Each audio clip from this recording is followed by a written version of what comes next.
Olá, que bom ter você aqui de novo. Vamos começar hoje a terceira parte da leitura de Dom Casmurro.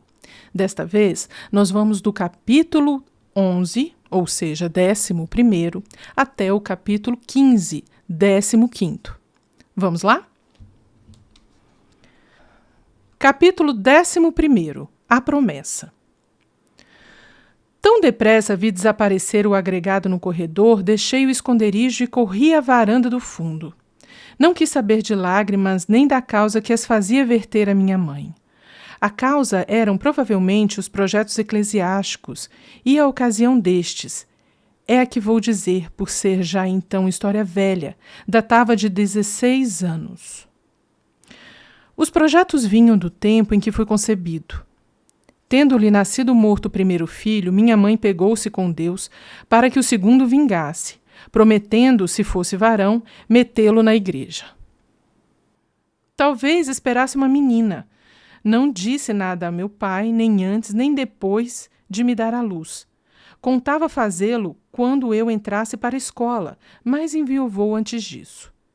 Viúva, sentiu o terror de separar-se de mim, mas era tão devota, tão temente a Deus, que buscou testemunhas da obrigação, confiando a promessa a parentes e familiares. Unicamente para que nos separássemos o mais tarde possível, fez-se aprender em casa primeiras letras, latim e doutrina, por aquele padre Cabral, velho amigo do tio Cosme, que ia lá jogar às noites.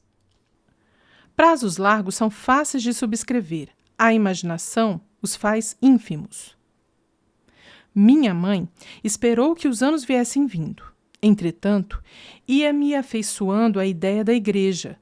Brincos de criança, livros devotos, imagens de santos, conversações de casa, tudo convergia para o altar quando íamos à missa. Dizia-me sempre que era para aprender a ser padre, e que reparasse no padre e não tirasse os olhos do padre. Em casa brincava de missa, um tanto às escondidas, porque minha mãe dizia que missa não era coisa de brincadeira. Arranjávamos um altar, Capitu e eu.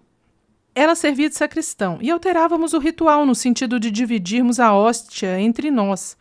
A hóstia era sempre um doce. No tempo em que brincávamos assim, era muito comum ouvir a minha vizinha: "Hoje é a missa?" Eu já sabia o que isso queria dizer, respondia afirmativamente e ia pedir hóstia por outro nome. Voltava com ela, arranjávamos o altar, engrolávamos o latim e precipitávamos as cerimônias. Dominus non sum dignus. Isto que eu devia dizer 3 vezes. Penso que só dizia uma, tal era a gulodice do padre e do sacristão. Não bebíamos vinho nem água, não tínhamos o primeiro e a segunda viria a tirar-nos o gosto do sacrifício. Ultimamente, não me falavam já do seminário, a tal ponto que supunha ser negócio findo. 15 anos, não havendo vocação, pediam antes o seminário do mundo que o de São José. Minha mãe ficava muita vez a olhar para mim como uma alma perdida, ou pegava-me na mão a pretexto de nada para apertá-la muito. Capítulo 12. Na varanda. Parei na varanda, meio tonto, atordoado, de pernas bambas, o coração parecendo querer sair-me pela boca fora. Não me atrevi a descer a chácara e passar no quintal do vizinho. Comecei a andar de um lado para o outro, estacando para amparar-me, e andava outra vez e estacava. Vozes confusas repetiam o discurso do José Dias. Sempre juntos, em segredinhos. Se eles pegam de namoro. Tijolos que pisei e repisei naquela tarde, colunas amareladas que me passastes à direita ou à esquerda, segundo eu ia ou vinha, em voz que ficou a melhor parte da crise, a sensação de um gozo novo, que me envolvia em mim mesmo, e logo me dispersava, e me trazia arrepios, e me derramava não sei que bálsamo interior. Às vezes dava por mim, sorrindo, um ar de riso de satisfação que desmentia a abominação do meu pecado. E as vozes repetiam-se confusas, em segredos, sempre juntos. Se eles pegam de namoro.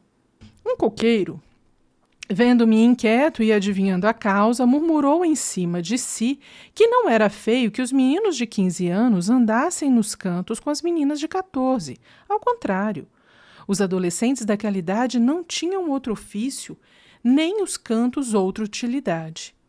Era um coqueiro velho e eu cria nos coqueiros velhos, mais ainda que nos velhos livros. Pássaros, borboletas, uma cigarra que ensaiava o estilo, toda a gente viva do ar era da mesma opinião. Com que então eu amava Capitu e Capitu a mim? Realmente andava consigo as saias dela, mas não me ocorria nada entre nós que fosse deveras secreto.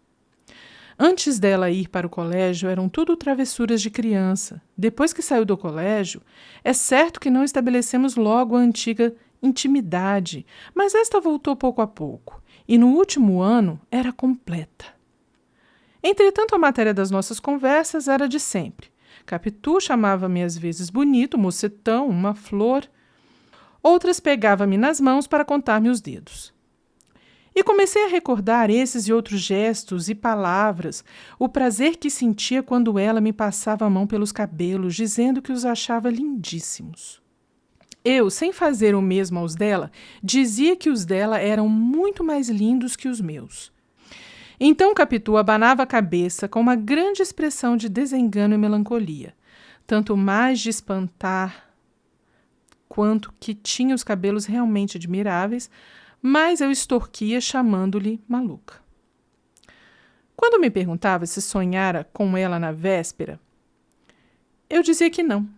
Ouvi-lhe contar que sonhara comigo e eram aventuras extraordinárias, que subíamos o Corcovado pelo ar, que dançávamos na lua, ou então que os anjos vinham perguntar-nos pelos nomes, a fim de os dar a outros anjos que acabavam de nascer. Em todos esses sonhos andávamos unidinhos. Os que eu tinha com ela não eram assim, apenas reproduziam a nossa familiaridade e, muita vez, não passavam da simples repetição do dia. Alguma frase, algum gesto. Também eu os contava. Capitu um dia notou a diferença, dizendo que os dela eram mais bonitos que os meus. Eu, depois de certa hesitação, disse-lhe que eram como uma pessoa que sonhava. Fez-se cor de pitanga. Pois, francamente, só agora entendi a comoção que me davam essas e outras confidências. A emoção era doce e nova, mas a causa dela fugia-me, sem que eu buscasse nem suspeitasse. Os silêncios dos últimos dias não me descobriam nada. Agora os sentia como sinais de alguma coisa, e assim as minhas palavras, as perguntas curiosas, as respostas vagas, os cuidados, o gosto de recordar a infância. Também adverti que era fenômeno recente acordar com o pensamento em Capitu e escutá-la de memória e estremecer quando lhe ouvia os passos. Se falava nela, em minha casa, prestava mais atenção que dantes. E segundo, era louvor ou crítica, assim me trazia gosto ou desgosto mais intensos que outrora, quando éramos somente companheiros de aventuras. Cheguei a pensar nela durante as missas daquele mês, com intervalos, é verdade, mas com exclusivismo também. Tudo isso me era agora apresentado pela boca de José Dias, que me denunciara a mim mesmo e a quem eu perdoava tudo, o mal que dissera, o mal que fizera, o que pudesse vir de um e de outro. Naquele instante, a eterna verdade não valeria mais que ele, nem a eterna bondade, nem as demais virtudes eternas. Eu amava Capitu. Capitu amava-me. E as minhas pernas andavam e desandavam, estancavam trêmulas e crentes de abarcar o mundo. Esse primeiro palpitar da seiva, essa relação da consciência a si própria, nunca mais me esqueceu. Nem achei que fosse possível comparável qualquer outra sensação da mesma espécie. Naturalmente por ser minha, naturalmente também por ser a primeira. Capítulo 13º. Capitu. De repente ouvi brandar uma voz de dentro da casa ao pé e no quintal. Mamãe? E outra vez na casa. Vem cá! Não me pude ter. As pernas desceram-me os 3 degraus que davam para a chácara, encaminharam para o quintal vizinho. Era costume delas, às tardes e às manhãs também, que as pernas também são pessoas, apenas inferiores aos braços e valem de si mesma, quando a cabeça não as rege por meio de ideias. As minhas chegaram ao pé do muro. Havia ali uma porta de comunicação, mandada rasgar por minha mãe, quando Capitu e eu éramos pequenos. A porta não tinha chave nem tramela, abria-se empurrando de um lado ou puxando de outro, e fechava-se ao peso de uma pedra pendente, ou uma corda. Era quase que exclusivamente nossa. Em crianças, fazíamos visita batendo de um lado e sendo recebidos do outro, cor e muitas texturas. Quando as bonecas de Capitu adoeciam, o médico era eu. Entrava no quintal dela, com um pau debaixo do braço para imitar o bengalão do Dr. João Costa, e tomava o pulso à doente e pedia-lhe que mostrasse a língua. É surda, coitada, exclamava Capitu. Então eu coçava o queixo como o doutor e acabava mandando aplicar-lhe umas sanguessugas ou dar-lhe um vomitório. Era a terapêutica habitual do médico. Capitu! Mamãe? Deixa de estar esburacando o muro, vem cá! A voz da mãe era agora mais perto, como se viesse já da porta dos fundos. Quis passar ao quintal, mas as pernas, há pouco tão andarilhas, pareciam agora presas no chão. Afinal, fiz um esforço, empurrei a porta e entrei. Capitu estava ao pé do muro fronteiro, voltada para ele, riscando com um prego. O rumor da porta fê-la olhar para trás. Ao dar comigo, encostou-se ao muro como se quisesse esconder alguma coisa. Caminhei para ela, naturalmente levava um gesto mudado, porque ela veio a mim e perguntou-me inquieta. — Que é que você tem? Eu? Nada. Nada não, você tem alguma coisa. Quis insistir que nada, mas não achei língua. Todo eu era olhos e coração, um coração que desta vez ia sair com certeza pela boca fora. Não podia tirar os olhos daquela criatura de 14 anos, alta, forte e cheia, apertada em um vestido de chita, meio desbotado. Os cabelos grossos, feitos em 2 tranças, com as pontas atadas uma à outra, à moda do tempo, desciam-lhe pelas costas. Morena, olhos claros e grandes, nariz reto e comprido, tinha a boca fina e o queixo largo. As mãos, a despeito de alguns ofícios rudes, eram curadas com amor. Não cheiravam a sabões finos nem água de tocador, mas com água do poço e sabão comum trazia-as sem mácula. Calçava sapatos de duraque, rasos e velhos, a que ela mesma dera alguns pontos. — Que é que você tem? — repetiu. — Não é nada, balbuciei finalmente. E emendei logo. É uma notícia. Notícia de quê? Pensei em dizer-lhe que ia entrar para o seminário e espreitar a impressão que lhe faria. Se a consternasse, é que realmente gostava de mim. Se não, é que não gostava. Mas todo esse cálculo foi obscuro e rápido. Senti que não poderia falar claramente. Tinha agora à vista não sei como. Então, você sabe. Nisso olhei para o muro, o lugar em que ela estivera riscando, escrevendo ou esburacando, como dissera a mãe. Vi uns riscos abertos e lembrou-me o gesto que ela fizera para cobri-los. Então quis vê-los de perto e dei um passo. Capitu agarrou-me, mas por temer que eu acabasse fugindo ou por negar de outra maneira, correu adiante e apagou o escrito. Foi o mesmo que acender em mim o desejo de ler o que era. Capítulo 14. A inscrição. Tudo o que contei no fim do outro capítulo foi obra de um instante. O que se lhe seguiu foi ainda mais rápido. Dei um pulo e, antes que ela raspasse o muro, li esses 2 nomes abertos ao prego e sim dispostos: Bento, Capitolina. Voltei-me para ela. Capitu tinha os olhos no chão. Ergueu-os logo, devagar, e ficamos a olhar um para o outro. Confissão de crianças. Tu valias bem 2 ou 3 páginas, mas quero ser poupado. Na verdade, não falamos nada. O muro falou por nós. Não nos movemos, As mãos é que se estenderam pouco a pouco, todas 4, pegando-se, apertando-se e fundindo-se. Não marquei a hora exata daquele gesto, devia tê-la marcado. Sinto a falta de uma nota escrita naquela mesma noite e que eu poria aqui com os erros de ortografia que trouxesse, mas não traria nenhum, tal era a diferença entre o estudante e o adolescente. Conhecia as regras do escrever, sem suspeitar as do amar. Tinha orgias de latim e era virgem de mulheres. Não soltamos as mãos, nem elas se deixaram cair de cansadas ou de esquecidas. Os olhos fitavam-se e desfitavam-se, e depois de vagarem ao perto, tornavam a meter-se uns pelos outros. Padre Futuro estava assim diante dela como de um altar, sendo uma das faces de epístola e a outra do Evangelho.